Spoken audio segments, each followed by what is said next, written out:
Good evening, good evening, good evening. Welcome to Let's Talk Grief, the show where we hold space for truth, transformation, and healing through the raw realities of loss. Tonight's episode is deeply special. We are joined by a powerful and brilliant and beautiful young lady. She's very resilient, and I love that about her. Her name is Crystal Gonzalez. She's a mother, an activist, a transformational leader who turned unimaginable pain into a purpose after losing her 18-year-old daughter, Aaliyah, in a mass shooting in Maryland. Crystal's journey has led her to create Redirecting Our Culture Incorporated, speak truth to power, even at the White House, and empower grieving parents to build legacies that rise beyond tragedy. Tonight, we honor Aaliyah's story, Crystal's strength, and the movement born from love. Let's welcome Crystal to the show. Hello, Hello. Queen. Hi, Queen. How you doing? Thank you for having me tonight. I'm well. Thank you for coming. How are you this evening? I've been doing okay. I won't complain. I tell you, it's a lot going on, but I'm excited for it all. Absolutely. Absolutely. I love it. So I know that I read a snippet of who you are, but I like to give you the opportunity to tell the people from your perspective who you are. It's so uncomfortable when I talk about myself. So my name is Crystal. I am a wife. I am a mom of four beautiful children. Um, I am, again, really is uncomfortable. So I am someone who is, goodness, I very fiercely protective, right? And most people have been introduced to me in this season. This season happens to be the most confusing season of my life. That's one way to describe what's going on here. It happens to be I would say, the darkest time in my life.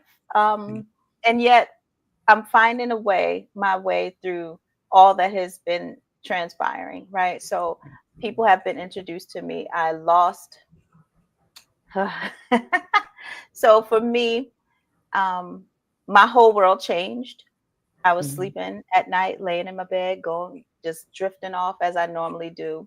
And I was awakened in the middle of the night to my husband's screams, this gut wrenching scream. And it was so alarming because he never screams, he never raises his voice. Um, but the next word out of his mouth was, Aaliyah was shot. And Aaliyah is my 18-year-old daughter who had just graduated high school. And to me, those words were almost like speaking Japanese. It was almost a foreign language to me. And so, yeah, in a blink of an eye, my entire life changed. Unimaginable pain. I can't even fathom what you have been through, what you have experienced. So my heart definitely goes out to you. Um, I can you appreciate take that. us? I know you just briefly took us back to that moment. Mhm, Um, But what do you remember and how it shaped your journey since losing Aaliyah? mhm. Like, Yeah. It was so interesting because Aaliyah was my shadow.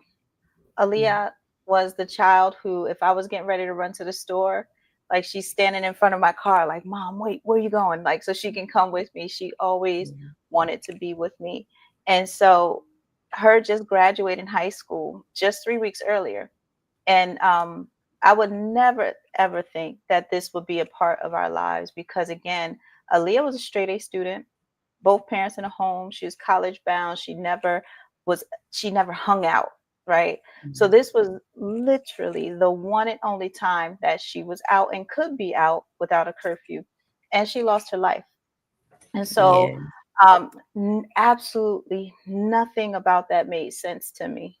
And for a lot of people who are around this area, there happened to have been a video. Someone thought it was a good idea to film me finding my baby that night. And I was on the scene that night while she laid there under a sheet as I desperately tried to get to her. Um, I remember the sound coming from my body. that I've never heard before. I haven't heard it before and I haven't heard it since. But that sound, I felt like that was my soul leaving my body. I felt like, in a sense, Lakeisha, I died that day too. Um, Absolutely. and I remember the police grabbing me so fast because I was darting over to her. Um, and I knew it was her. I could see her foot underneath, hanging out of the sheet. Aaliyah would have called me a long time ago. I knew it was her. Um, but when they grabbed me, they were like, "Miss, you don't want to see her like this." And I'm remember through my sobs, hysterical, hysterical. And it's interesting now because I can talk about it now, but this trauma, right? I couldn't. Yes. I would choke out the words to get them out. Um, but I remember Yes. saying, "You don't know, I need her because I need her. I need all my babies." You know what I mean? I Yes. and hindsight, I'm really glad that the police officers did that, so I don't have any memory of her any other way. That's God's protection. Absolutely. Yeah. From my own personal experience, it reminds me similar of how it was to witness not one but both of my brothers in that predicament, but specifically my brother John. They Mhm. didn't warn us about the condition, and so I remember um, them pulling the sheet back at the morgue. A Mm. memory that I wish I would have Right. never Right. ever received. Um, I still wake up at night Um, with that memory because yeah. no one deserves to see their loved one Hmm. in that state. So I can relate to you on that particular experience, but I cannot imagine losing my child, you know? Yeah. Um, and for you to be able to sit here and talk about it, um, and it's your trauma, but the resilience that you are displaying with being able to articulate your emotions, because I'm still getting to that place, Mm. with that heavy Yeah. feeling in your chest that comes about. Um, Oh I yes. just my hat is off to you. My heart goes out to you, and you're just a remarkable person. So thank you for Well, sharing that. thank you. Thank you for offering that. I say this all the time, and I don't know if you can relate to this. Well, people are saying, "Oh, you're so strong. You're so strong. You're so strong." I'm like, this is the weakest I've ever been. Like, I'm not trying to be strong. I don't know what just happened. This was literal, like, just bomb, right? And if anybody asks me, I tell them, no lie. If you tell me to describe what it's like in hell, that was it. That was it. That was Exactly. pure hell, right? It's the habitual, just the waking up every day in agony. My husband and I just wailing in pain. Just the reality that there's nothing that will change this. Yeah. She's not in her room. She's not coming back, and this is permanent. It was just, it was so. When I tell you, every fiber on my body hurt. It's such a physical pain because your body doesn't differentiate emotional pain from physical pain. And Yes. so in your mind, it would be just like having an amputation, right? Or having a broken bone because there's this disconnect. And if I can even dive a little deeper, when I talk to moms and I talk to a lot of survivor moms, you'll hear me say that term often. Mhm. Um, and I can even express this to you and those of you who are watching. If you are a mother, before you became a mother, you were carefree, you were out there, you were doing your thing, you're a single woman. The Yes. moment that before you even find out that you're carrying a child, I would imagine, because we've been there, that there are Mhm. some physical processes happening in your body before you even know it because you're carrying a child. So not only are things changing in your body physically, but the moment you know that you're having a child, your brain chemistry starts to change. Because why? You are no longer a single woman. You are now preparing to be a mother, preparing to Mhm. carry a child. And Yes. so, even after giving birth, your body is doing things to nurture this child, whether you're lactating, whether you're trained to wake up to their cries, to go check on your baby, right? So, Mhm. I hate that I was getting ready to say so imagine, but I would say, what happens when all of a sudden you're cut off from your baby? Mhm. And that's where we are. When I talk about that physical pain, that body memory that we have, because Mhm. here's the thing, we can talk about being careful about who we share sexual energy with. I believe we're all grown, we can talk about Mhm. this, right? Because this is a Absolutely. topic that we should talk about. But be careful because there's energy exchange, there's that body memory.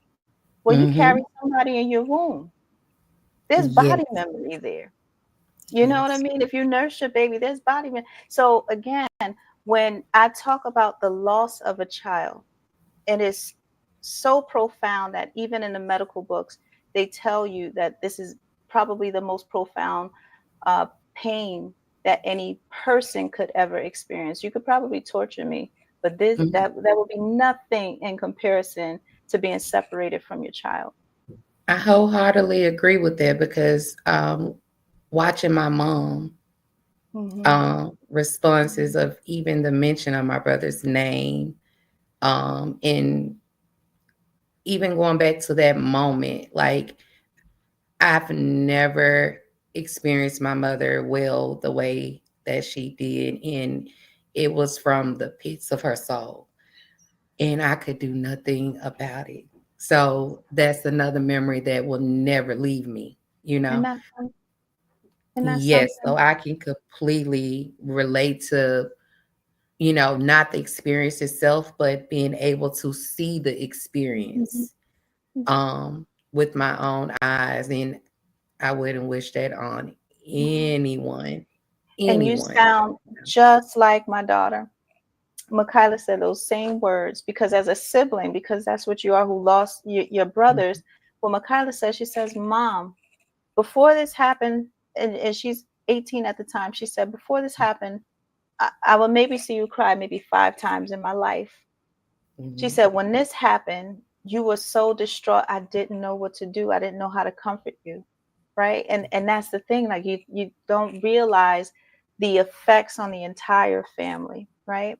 And so I was right. very careful about how, and we'll talk about that more, how we Mhm. shared this experience. But each and every one of us had a different relationship with Aliyah. Yes, Yeah. absolutely. So out of that tragedy, out of the tragedy of losing Aaliyah, that could have silenced you, but it didn't. You Mhm. built a movement out of your loss. What was the moment that shifted your pain into purpose? Mhm. And thank you. That is a great question because at initial impact, I had no idea what I was doing. But I will say, when I look back, it happened that night because, again, I stood over Aaliyah and I demanded God show me what this is for because none of it made sense to me. And I know I'm not perfect, but what did I do to deserve this? And then I really quickly came to my senses. There's nothing I could have done. God does not punish us this way, right? So if Right. He called me here, then that means there's something for me here, right? So again, I had to really tap into my faith. As devastated as I was, I knew, I knew that there was so much more to this than surface stuff that we're seeing. There's so much more to this than the shooting. If my daughter died, this has got to be for something. That's pretty much what my petition was to God. And I started looking for the reason. I Ooh, did. I got chills. I got chills. Man, that's and a lot of people don't have that connection, Mhm. but your connection to God is what brought you through. Yeah. A lot of people get stuck at that particular moment, and it's like they're just reliving it over and over and over again. But you took the stand to say Aaliyah's death would not be in vain. So, man, No, and I had to lay down some truths right away to my mhm, family, right? Because everybody's looking to me for answers that I don't have. But a couple truths that I did have, I had to lay that foundation right away. So everything in my being knows that there is no such thing as death, right? So Aaliyah was in her body 1 minute and then out of it the mhm, next. And then mhm. she probably didn't even know what happened. That's how quickly God took her, Yeah, right? So I had to express that to my family right away because it was important for them to know that she did not suffer and she was okay. That was so important for me to lay that down right away. And so I also let them know because she is disembodied, she's still very much moving and doing. As a matter of fact, she is in her best form, right? Because yeah, keep in mind, and again, I'm tapping back into my spirituality, my faith, is that we were sent here. We're sent here to occupy this space during this time. So yes, there were a few things that, like I said, I needed to make sure that my family knew that Aaliyah was okay and that yes, we did not have to worry about her. That absolutely. And yeah. that alone was just phenomenal because um for me, I wasn't there yet. I And know. so death still felt like finality to me at that moment. Mhm. But I literally was dying in the Mhm. midst of it. And it took for me to dive deeper in my spirituality and my faith to realize that death was not final. And when Mhm. I realized it and believed it, that's when my healing journey began. Right. Man, Right. yes, See, ma'am. what does the Bible say?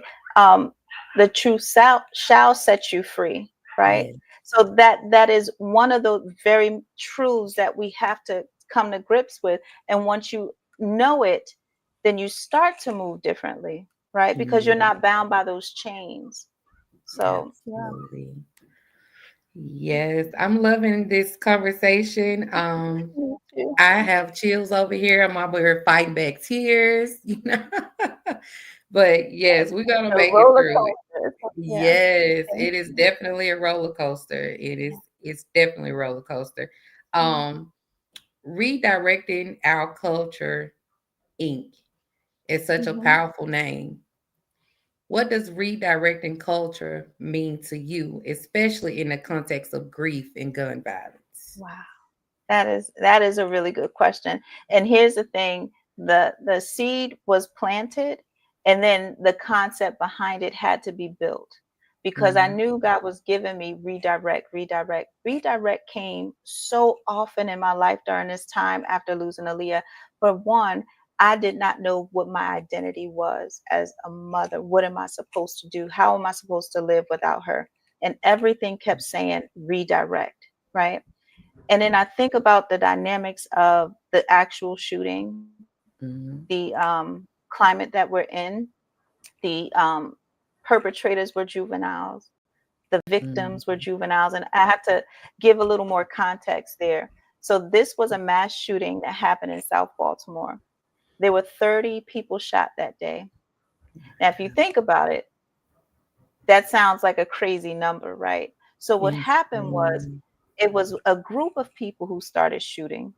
And whoever else out there who had a gun, they started shooting. And so you had these little cluster shootings throughout that small confined space, which is why there were so many people hit. So I think about the dynamics of that day. And then looked around, part of me moving to Maryland, because I'm originally from New Jersey, part of me moving Mhm, here, my girls were 10 years earlier and there was another shooting happening and I relocated them because I'm like my kids can't live here, they won't survive, right? And it's so ironic, 10 years fast forward down the line, this happens to be my reality in losing my daughter to gun violence. And so redirect kept presenting in so many different areas. There actually was hundreds of calls going out to the police department and not one police officer came to that area. And there's a few different things that happen here. Mm-hmm. And so one of the officers were even heard saying, there's people out here with guns and knives. What he said was maybe we should redirect that call to the National Guard in a very snarky way, right? So meanwhile, my daughter happens to take a bullet because you didn't think she was worthy enough to protect. Protect. So that's another thing. Like when I think about those aspects of the timeline of how Mm-hmm. Aaliyah passed, oh, I was seeing red. I really Yeah. was. But I knew that God was directing me because this had to be paid attention to. It's important that I go back to the 30 people. So Aaliyah wasn't a part of the community, Brooklyn Homes community. But there's 30 families who are attached to these victims. And to this day, I'm still the only one who speaks out about the injustices that happened that day. So, because of the little thing we like to call conditioning that most people don't even know or are aware of, right? Thinking that this is a way of life because it's been like this for decades. So, we're making statements like bullets have no name or wrong place, wrong time because of Mm-hmm. conditioning. Conditioning. Those comments should never be made. Somebody's child just was shot, right? Mm-hmm. So redirecting our culture, and I said all that to bring um, us back here. Redirecting our culture isn't about a Black culture. It isn't about a white culture. It is about redirecting this culture of violence. And Yes. so, as a survivor of violence, the violence needs to stop with us, right? So, I think about the perpetrators who were shooting. Most of them themselves. Most of Mm-hmm. them have had their mothers, their fathers, their best friends murdered. Uh, you know, uh, they've been traumatized, but that trauma had not been dealt with. And so you'll see me do tons of work with survivors because the violence needs to stop with us. We have to be the violence interrupters. And Mm-hmm. I use this illustration often. My youngest son was 10 years old at the time. And I always say this because God forbid this were ever to be the case, but I have to present this way. What does that look like for Jaden 10, 15 years down the line, knowing that his sister was murdered in the streets of Baltimore? Is that Right. now introducing drug and alcoholism? Is it introducing more violent crime? Is it introduce you understand what I'm saying? And so if we Exactly. are not taking care of the survivors or redirecting our culture, that is how you redirect our culture is by making sure we are servicing families right away. We're setting them on the right path, right? Because we got to deal with this trauma. You cannot go Yes. out and reoffend. Yeah. Absolutely. Absolutely. Um, wow, that was powerful. And it made me think about the situation with my own brother. Mhm. Particularly, John is all up and through this show tonight. My brother John. Typically, a Look lot of at people hear that. me talk. Yes, they hear me talk about my brother He's James here a lot. today. Yes, but Yeah. John is really standing out with this tonight because if the thought, like when the police made the statement to redirect the call to the National Guard, National Guard, yeah. um, I saw red when you made that statement because I Mhm. know it took me back to a place where my brother he literally reached out to the police for help, and it ultimately ended his life. Um, and they kept redirecting us to brick walls Mhm. instead of redirecting us to a place that we where he could get the help that Could get he the help that he deserved. needed. Yeah. So that Yeah. really triggered me and hit home for me because Mm. they redirected us too. But it Mhm. was they didn't take his life serious. Mm. They didn't Right. his life held no value in the eyes of the ones who are supposed to protect and serve us at that That's moment. right. And I You know. always say this and I go back and I thank you for sharing that as well because I say this all the time. She may not have meant anything to you, but she was a Mhm. pretty big damn deal to me. John was Exactly. a pretty big damn deal to you. You get what I'm saying? So Exactly. we're not treating these victims, quote unquote victims, as if they're just another homicide number or just another. No, these people have families that love and care for them. Right. And so I Mhm. show up in a way that they understand. They understand because um, I can't be silenced in that way, but I also understand the weight of having to speak for the voiceless, for those who Yes, don't understand that they have a voice yet, and not really seeing a model for what it looks like to stand in the face of adversity. So absolutely. ooh, it's something else. It really is. But we never know the journey. We never know. You never Mhm. know. And I'm so grateful to have someone like you, being the Same. voice for the voiceless, and even being a voice for people who are just now finding their voice and tapping into their voice. Because it wasn't until I lost or started to experience the grief to the Mhm. magnitude that I have that I started to find my voice because I was voiceless Yeah. at Yeah. one point in my life. I didn't Mhm. know how to speak up for myself, and that was my conditioning. But all that conditioning went out of the window when once I started to um, go on this journey of grief. I love So it. thank you. I Thank love you. that. I love that. Yeah, because God never gives us anything. And I don't want to be cliche by using this that we can't handle. It Mhm. really is a qualifier because your crisis comes to give you credibility. See, if you Mhm. had not been touched by that thing, how can you speak to that thing? And too often we have people in leadership and people in these positions who have lots of opinions in areas they have no experience in, No right? experience. Yeah. So yeah, Yes. we're here to redirect that too. I love it. I love it. So, how did your own healing journey begin, and what role did the community, spirituality, and personal practices play in that process? Like, um, first, let me put a pin in that question because people think that when we speak on healing, um, meaning that, oh, okay, we go through this process and we no longer feel it, and that That's is it. farthest from the truth.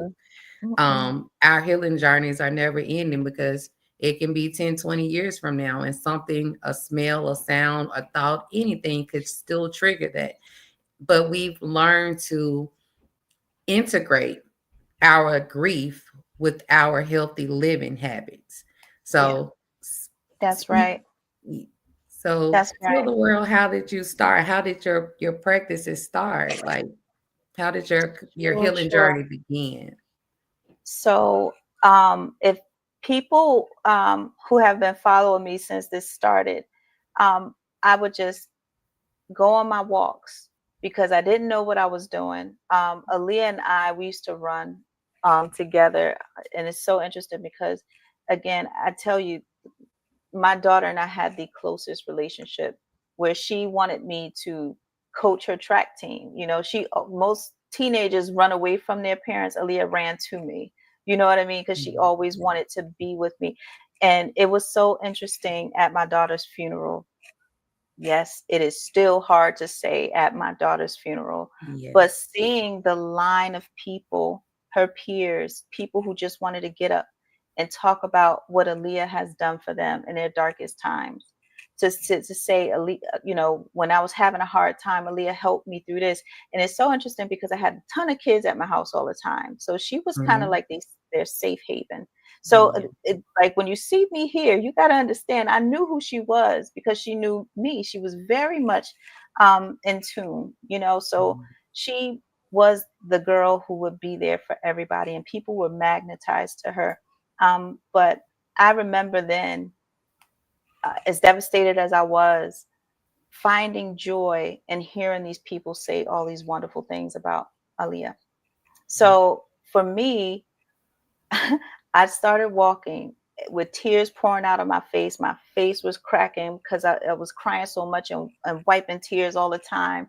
And I would just walk. And I tell people I became the Forrest Gump of walking because it's a spiritual practice. You know, at the time, I wasn't thinking about that. I was talking to God, trying to get answers.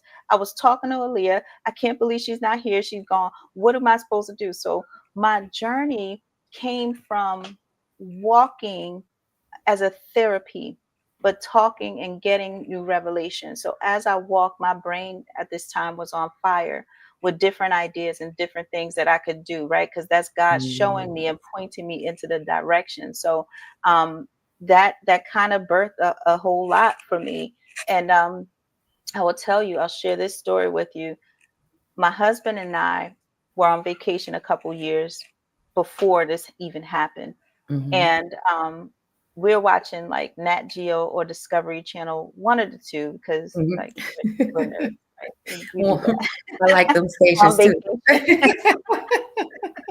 What are we doing in Miami? Let's watch Nature Channel. Okay, fine. So so there was a lioness, and she had three cubs.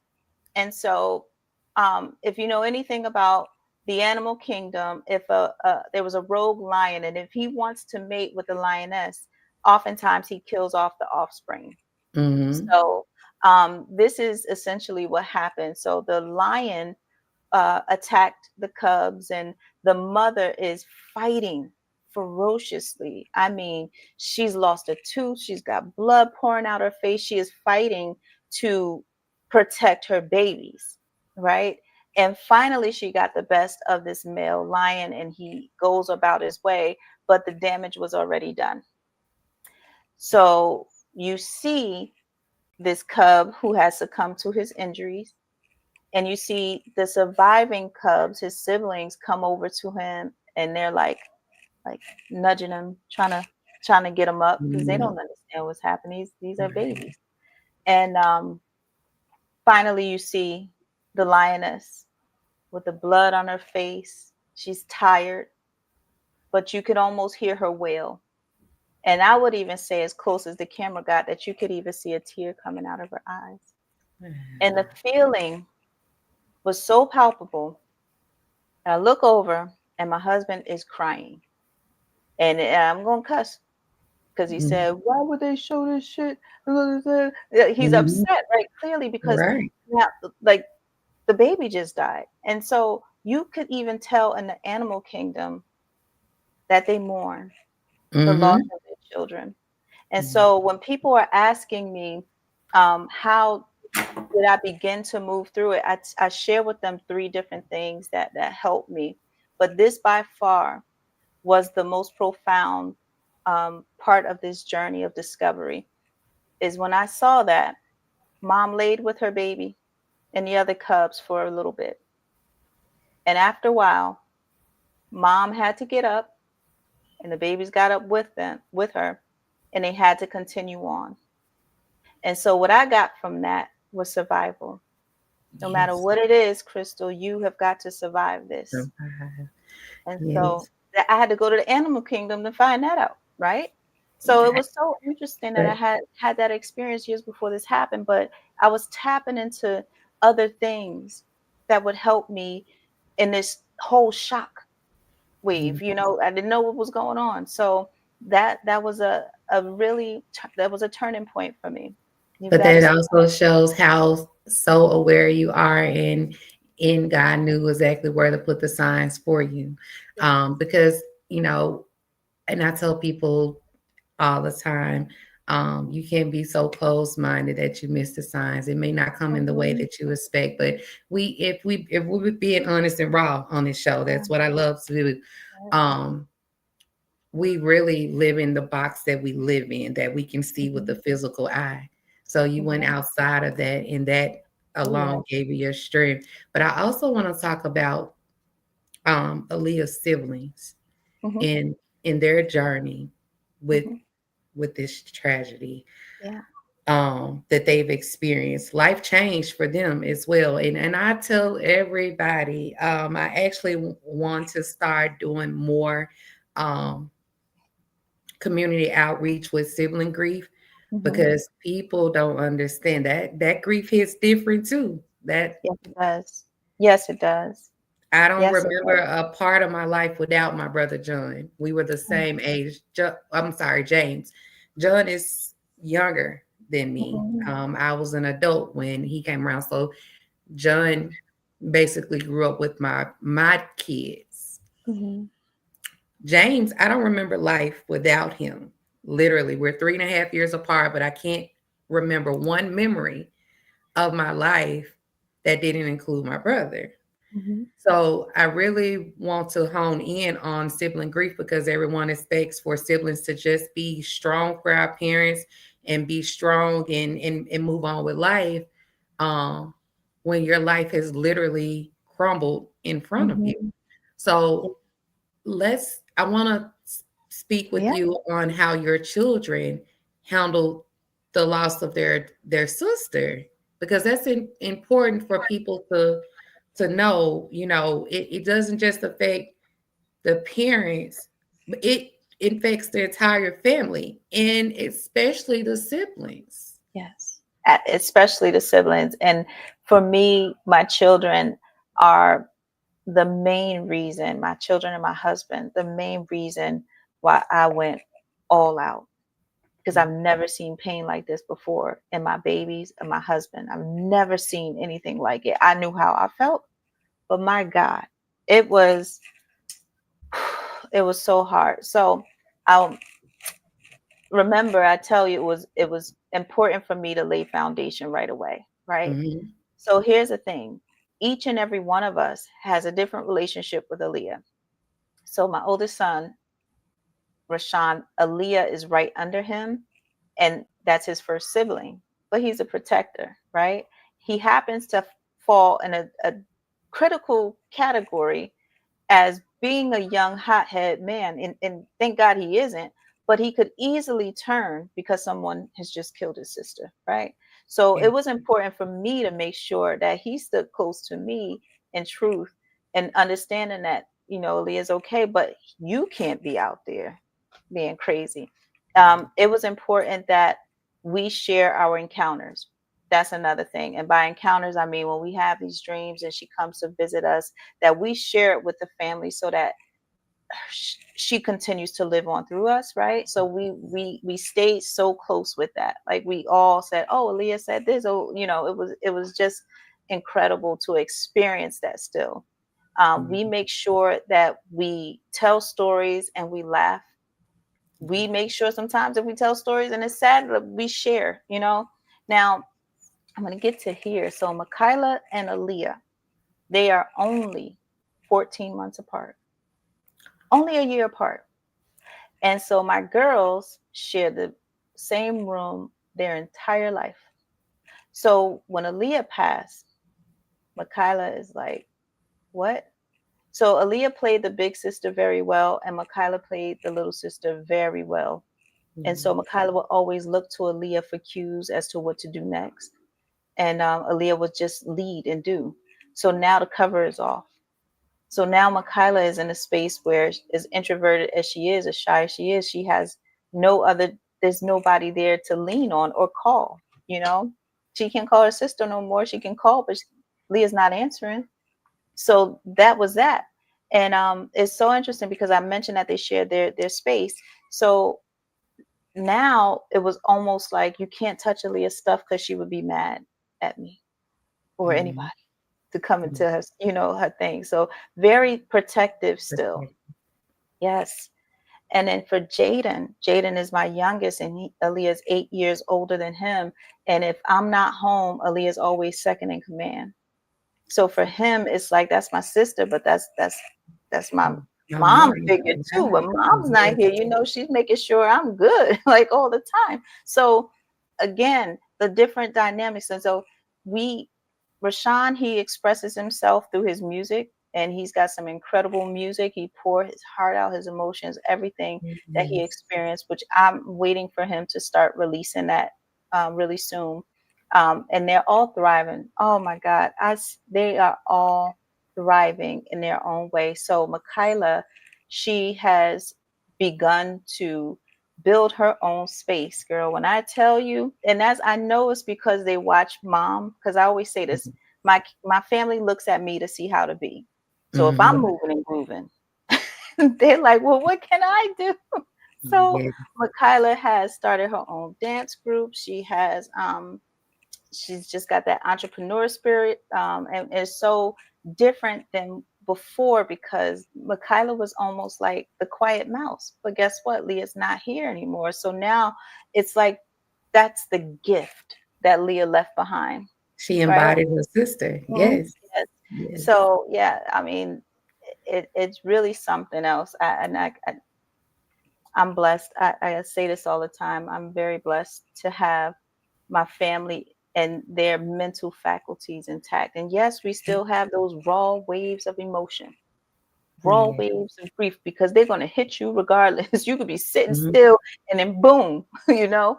Um, and they come, and we let it do what it do because you can't do anything else about it till it passes. I love it. And the value of support, of having that support, how you guys rally together. Yeah. Um, that's beautiful because I really felt like I was going through alone. It was just my mom, my brother, and Mhm. me, and of course our children. Yeah. Um, Mom was weak, I was weak, and no one could seem to understand outside of our immediate family. Mhm. Mhm. No one could really seem to grasp the magnitude of the pain we were in. So we isolated from the world, and it just became us and the children. But we have to stay strong for the Mhm. children. Yeah. So that was a whole process to navigate within itself. My Mhm. my safe haven became my room. It became my room. I had my moments of, anger and you name it, but my safe haven became my room because it allowed me to isolate, but to feel my raw Mhm. emotions. Mhm. And I had to feel it because Oh if yeah. I didn't feel it, it would have took me out of here, Yeah. literally. And So it will. it If will. grief, I say this all the time, grief can and will kill you. And so it's Mhm. important that we put this pain somewhere. And I don't want to get ahead of myself, but that's kind of where I get into the legacy building and that sort of thing. But it's important that we recognize it. When the Bible tells you bitterness will dry up the bones, what he's saying is that that's cancer causing, right? Holding on to Mhm. grudges, holding on to things that now are festering in your body, building tumors, building this, you know what I mean? Where Yes. your white blood cells, red blood cells produce in your Mhm. bone In marrow, your right? So bone this marrow. isn't made up. This isn't made up. We have got to recognize what it is, but also be able to change with the change. That's Mhm. one thing I said. I kind of backtrack a little bit, but I remember listening to Dr. Miles Monroe, Mhm. and prior to, I've never heard of him before, and he was a minister from the Bahamas. Mhm. And when I tell you, like, he was giving me some good raw, like, give it, like, I don't need no sugarcoating. This was hard. I need somebody to tell me. When this man says, um, everybody goes through crisis. He says, and I'm paraphrasing, of course, because I'm trying to remember it right now, but he says, life is nothing but a series of changes. Your Yeah. ability to be successful is how you change with the change. Many people are failing because they have not learned how to adjust and change with change, right? So he Yeah. says you lose your job. Well, guess what? Maybe you was working at a law firm. Well, maybe it's time for you to learn how to bag some groceries, right? So you got to learn how to change with change. Or maybe you Yes. were married and now divorced. So now you have to learn how to live that way. And then he says this, and I'm driving while he's saying it. He says, "Yes, ma'am, your baby died." I was like, all the air left my Yes. body. I was driving. I was not ready for that. But when he said, "Yes, ma'am, your baby died," he was speaking directly to me, meaning, Mhm. what are you going to do? Because that is the reality. That's the When I reality. tell you, I heard some harsh truths. I had to hear it because I didn't need the platitudes. I didn't need all that fuzzy stuff, right? I was Mm-mm. in deep trouble, in deep pain, Yeah. right? So I heard that and I was like, that was a reality check for me. It Yeah. really was. And I know some people They may not be in that place to receive something that harsh and that hard, but it is very true. And I It's a think about, it's a harsh yeah, reality, but it it is is. so true. Like It you is. can't change the past. Nope. Once it's Yes, happened, man, it your has baby happened. died. I was like, oh, I'm about to crash my car. And It in the was it present was moment, like you that. lost all of your breath It in was your like that. body. It was like that for sure. And I think about this to this day. You are only successful as Mhm. how you manage the different changes in your life, because nothing stays the same. And I think that's been my biggest message to most people, is no longer pretending that bad things don't happen to good people, or that it's Mhm. just other people that die. We are dealing with real life, real life Real, things that are happening every real. single day. Yeah. Yes. I love it. You're gonna have to come back for a part two, right? I would love to. But I will. I'll be back. yes, it is. This is getting good. It has been great from beginning to end. Look, the comments, they're just pouring in and they like it's over, and I'm over here in awe. Okay. So yes, of course, you're gonna have to definitely come back for a part two. But I do want to touch on I'm saving some of those questions for part two. Okay. But I do Okay. want to touch on Aaliyah Day Mm. and how Aaliyah. Aaliyah Day um manifested, how you manifested Aaliyah's Day. Yeah. Yes. Yes. Whew. So my baby was shot and killed. Oh, I just mentioned those words, so that brings me back to something. I'm very particular about words. Mm-hmm. So I can say homicide, I can say shot and killed, but you probably would rarely ever hear me say murder unless I'm talking to something very specific. Because to Mm-hmm. me, Aaliyah was not murdered. That would be a target in a way. And unfortunately, and this is just for my own understanding. And I needed to identify that, right? So I can be able to process. Oh, I get it. Nobody hurt her purposefully. Yes. See, that's a big one for a mom who's lost her child.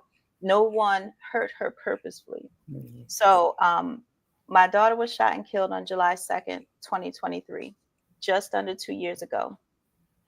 And with that said, I have been inducted into this god awful club that nobody wants to be in, which is the a bereaved parent club, right? Mm-hmm. Specifically to gun violence. And so around the city of Baltimore, which are a lot of our major urban cities, we know how deep gun violence runs throughout our community, how it's ravishing our communities. So I have been attending several young people's vigils, Mm-hmm. memorials. Parents that I know that I've gotten close to are now memorializing their child on the anniversaries of their death. And when I tell you I've been to a lot, I absolutely hated them. Not because they were done poorly, they were done beautifully, but because these young people have friends that they're attached to, who have lost their friends and are in deep pain. And me seeing these babies so hurt and so devastated. And again, it's just that cycle of violence, because it's not just the families affected, it's the friends, it's the community. So I never wanted to do like something in that area. So when people were asking me, how are you going to memorialize Aaliyah, just the thought of it made me sick to my stomach, because the second worst thing that any parent who has lost a child will next have to do is plan a funeral for your baby. So you are making these decisions of whether you're going to take the body of your child and put them under the ground or put them in a furnace. Mm-hmm. These are the decisions no parent ever should have to make. And again, I paint the picture because, especially when I'm talking to these legislators, they have to understand the depth of what it is and dynamics that we parents who lose our children experience, especially to violence. Mm-hmm. So when you talk about mom, I know, because Yes. you never thought you'd be torn away from your baby.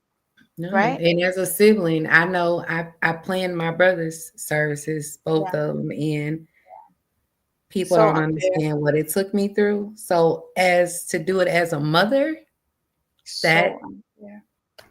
Yeah. Yeah. I that's Yeah. insurpassable. The photos that brought you joy. You remember where you were when you took these photos, but now you need it from a slideshow to play during Yes. the funeral service. You know, it's the most unfair thing that any person would have to experience. And so Aaliyah Day came about because I knew I could not do anything else. What I wanted to do is use that irony of Aaliyah attending a block party and doing exactly what I know what it is I know my baby loves. She loves communing with people. She loves Yeah. when people are together. And so Aaliyah Day came from that. So the name of the shooting or the place that they were was called Brooklyn Day. So I Mhm. transformed the meaning of that day. So I didn't forget about the tragedy. We all know what happened, Right. right? But for Right. me, I cannot celebrate a death date, No. right? And I tell people all the time, Lakeisha, for me, a July 2nd is my new year because my entire world restarted. It changed that Yes. day. That's my new year. I don't really start on a January 1st. For me, it's July 2nd. So I can Mhm. celebrate our new year. I can celebrate her ascension, right? Because she has ascended. Yes. So I can celebrate that, right? So Aaliyah Day happens to be a celebration of life festival for the community. Is my way that I pour the love that I have for my daughter back into the community to show people, again, redirect, to show people that you can come together in unity and love. And so we will have the basketball tournaments, the double dutch competition, the food trucks are out there, the vendors are out there, the fire trucks are out there for the kids.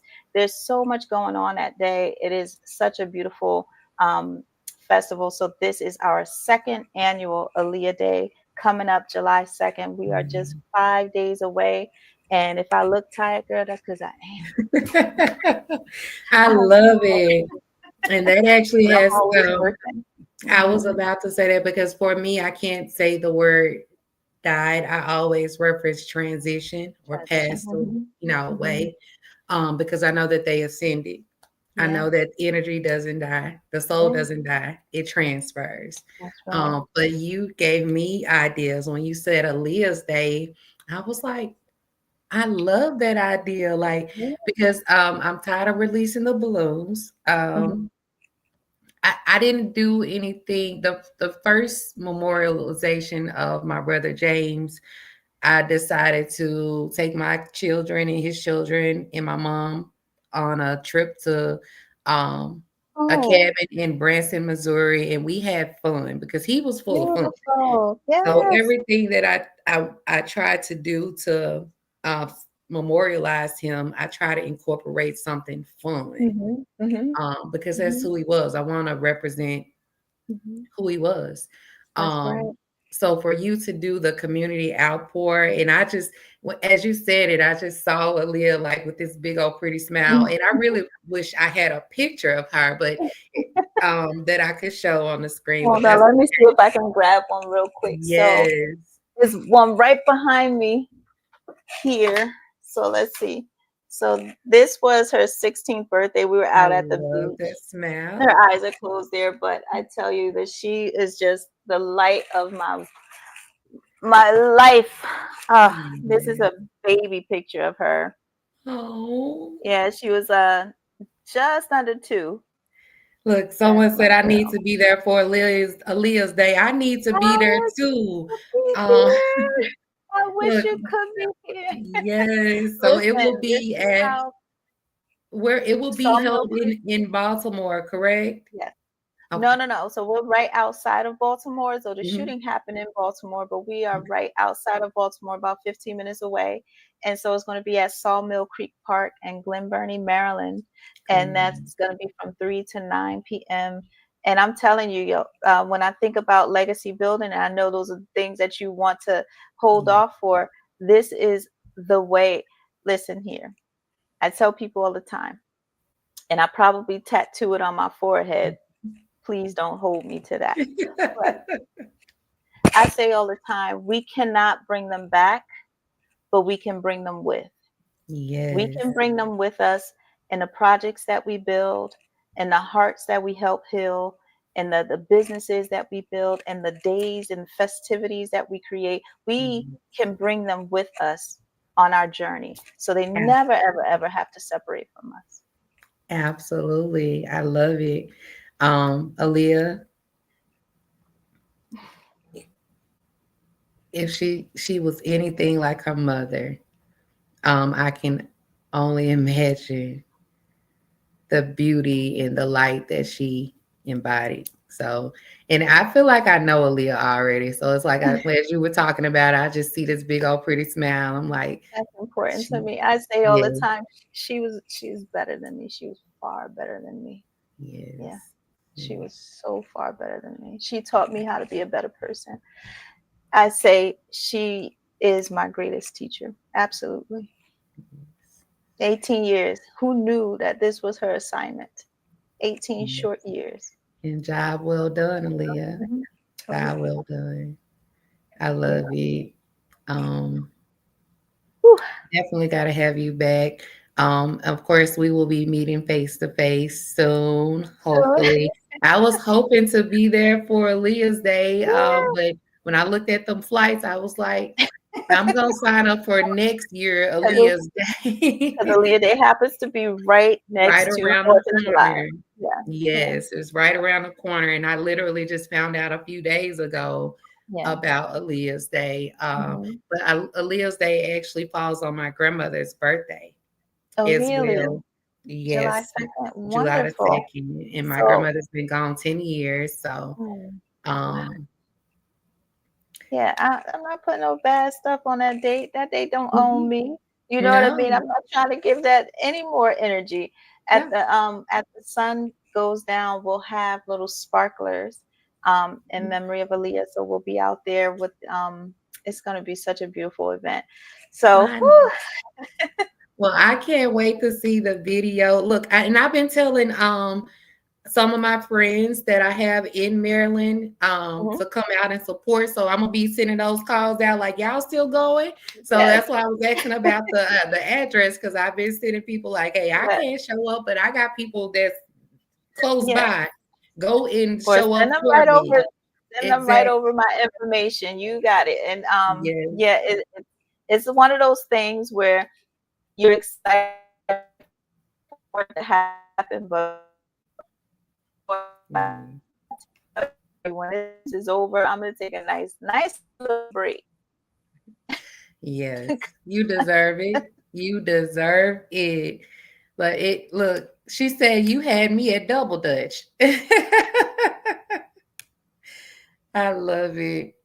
Well, it's been a pleasure speaking with you tonight, Mrs. Bringing it Crystal. back. Yeah, there you go. Well, I'm so hmm yep, Look, I'm so thankful that I was able to hang out with you tonight. This was awesome. yes.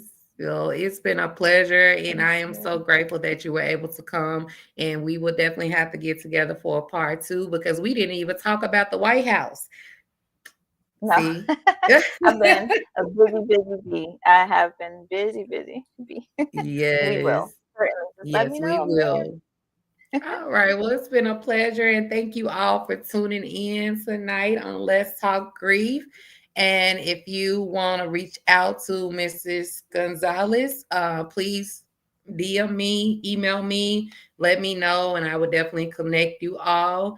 But thank you so much, Crystal. Thank you. Thank you. This is Thank you so wonderful. much. Yes. And you have a wonderful rest of your evening. It's You been too. amazing. You too. Thanks. Bye.